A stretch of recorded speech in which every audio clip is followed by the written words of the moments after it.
In this video, we will be discussing about doctrine of colorable legislation, which is a very important doctrine and part of the Constitution of India.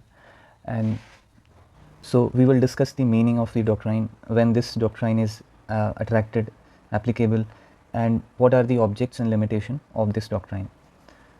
So understanding what is colorable legislation, doctrine of colorable legislation, it is based on this Latin maxim, quando aliquid prohibitor ex directo prohibitor et per oblicium.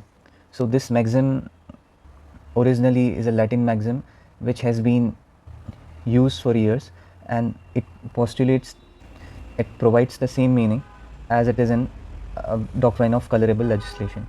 So in simple words, colorable legislation means whatever the government is unable to do directly, it cannot do indirectly.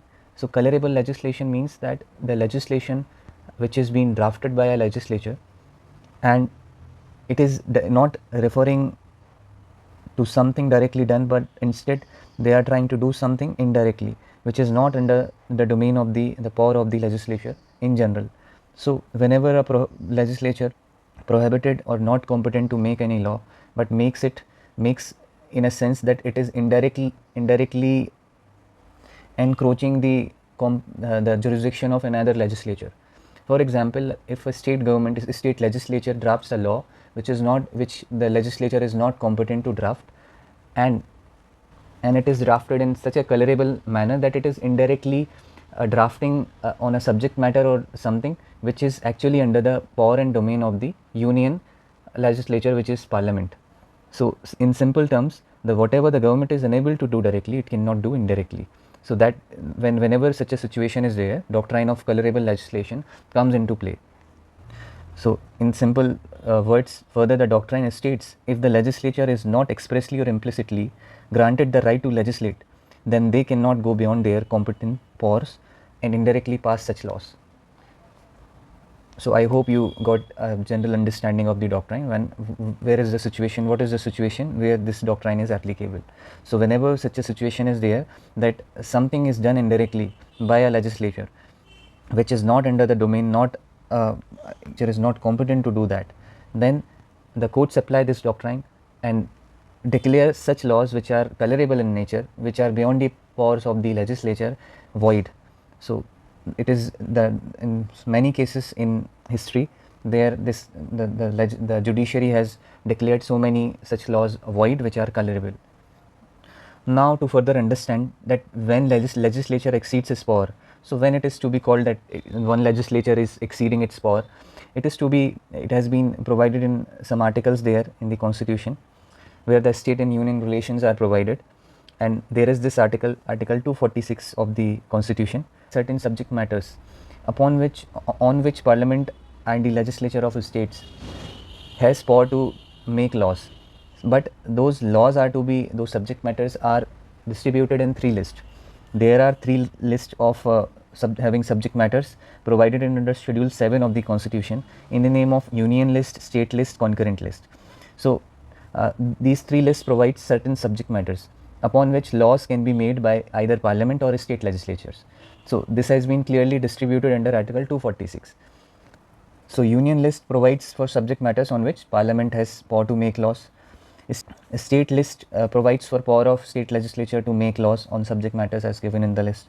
Concurrent list provides for subject matters upon which both parliament and state legislature can make laws, but the parliament has overriding effect on laws made by the legislature of a state in case of there is a repugnancy. For example, in concurrent list law has been passed by the state legislature, and then parliament has also drafted a law. So when it is passed, then the law passed by parliament has an overriding effect on the laws made by the state legislature. But there is an exception, and which is provided under Article 254 of the Constitution, and it states that when a law has been passed by the state legislature and has been put to consideration to the President of India, and President assents the same, saying that all right, we give assent for such a law, and that law can be enforced, and in that case that law prevails in the state, but that law can further be amended by the parliament.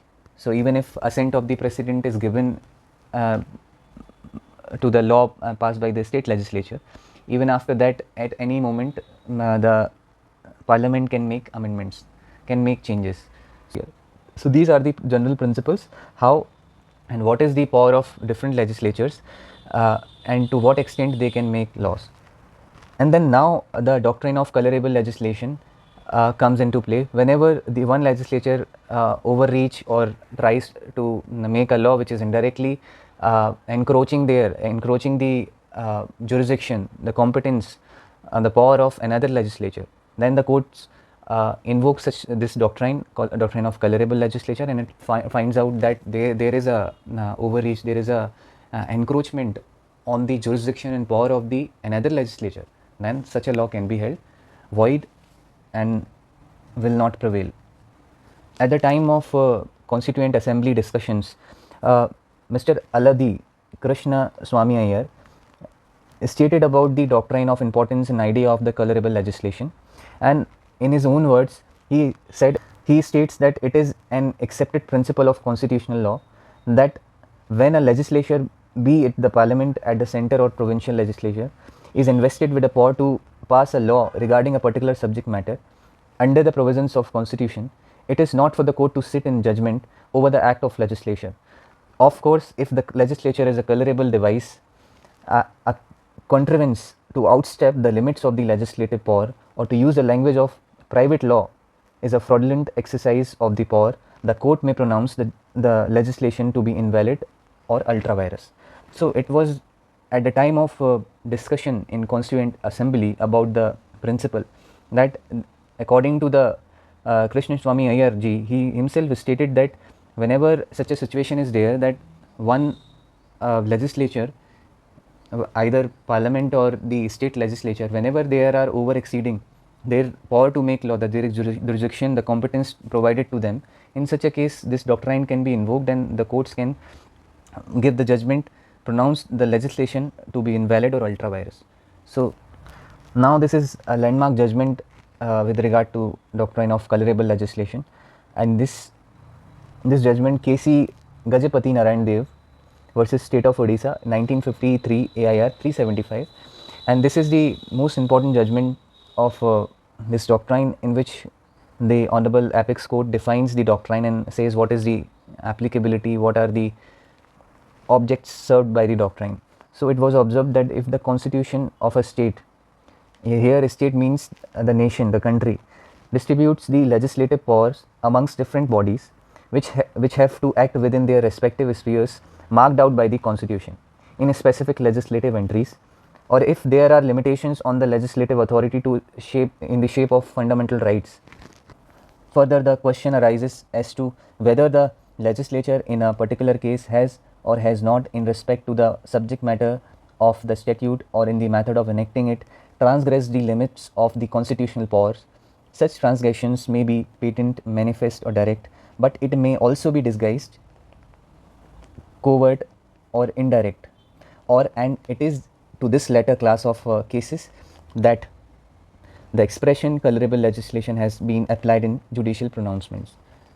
So the judgment says that whenever legislature transgress the limits of constitutional power given to it, and it may be patent, manifest, direct, in these cases the doctrine of colorable legislation applies and can be seen in many judicial judgments, judicial pronouncements.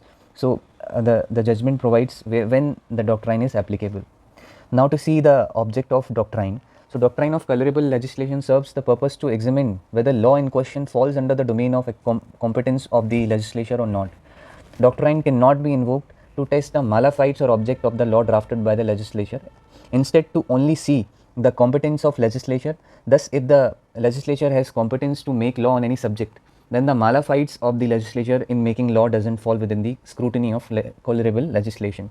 So in simple words, doctrine of colorable legislation applies only to see whether the legislature has competence to make the law or not, but not to see that the law has been made with mala fide objects, or the intention of legislation is not clear.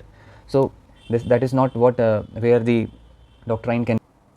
So, understanding the limitations of the doctrine of colorable legislation does not apply to subordinate or delegated legislation. So, whenever there is a delegated or subordinate legislation, the doctrine is not attracted.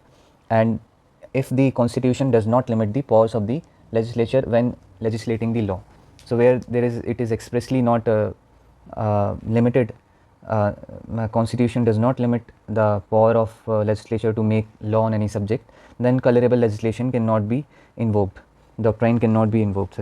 And then if the impugned law is within the competence and ability of the legislature to make such laws, then again doctrine is not attracted here.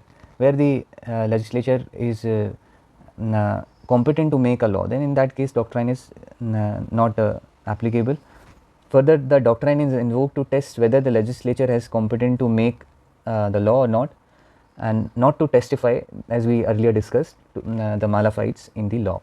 So, these are the limitations where the doctrine cannot be applicable, cannot be attracted, cannot be invoked.